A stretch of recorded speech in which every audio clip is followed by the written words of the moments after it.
4 ayning 26-kuni Xitoyning Meksikadagi yangi bosh elchisi parlamentni ziyorat qilganda Tibet bayrog'i bilan parlament a'zolarining noroziligiga uchradi.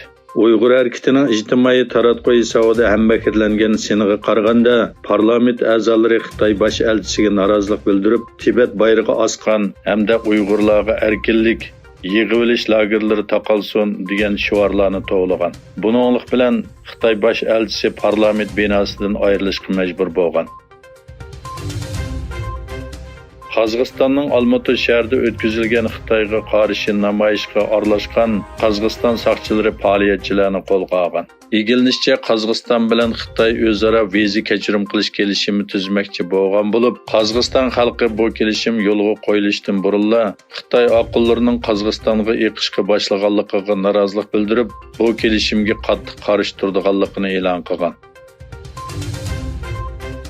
Washingtonga joylashgan Uyg'ur harakati Avstraliya parlamentidagi parlament a'zolari va ommaviy tashkilotlar bilan davomli ko'rishib, Sharq Turkistonda davomlashayotgan irqiy qirg'inchilikning Avstraliya parlamentida qabul qilinishi uchun faoliyatlarni davomlashtirmoqda.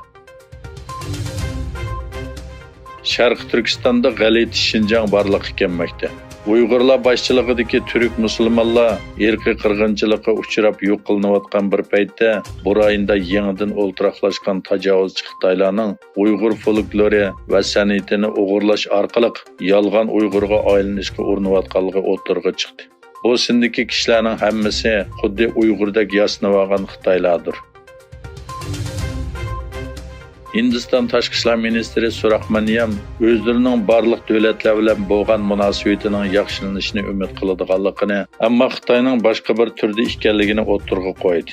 Surahmaniyam chegara talash tortishi va navbatdagi munosabatning benormalligi sababidan Xitoyning boshqa bir turga kiradiganligini ta'kidlab, buning Xitoyning chegara boshqarish kelishimiga xiloflik qilganligining natijasi ekanligini aytdi.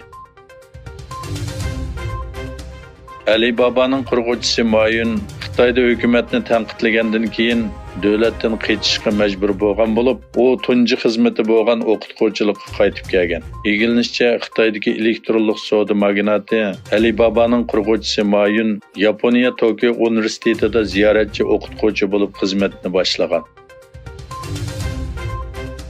O'zbekiston prezidenti Shavkat Mirziyoyev 4-ayning 27-kuni kimlik orqali Qirg'iziston chegaradan o'tish to'g'risida imzolangan xalqaro kelishimni tasdiqlagan. Hujjatga asoslanganda Qirg'iziston va O'zbekiston fuqarolari pasport va tamg'a olmay turib, kimlik kartalari bilan rasmiy chegaradan o'ta oladi ekan.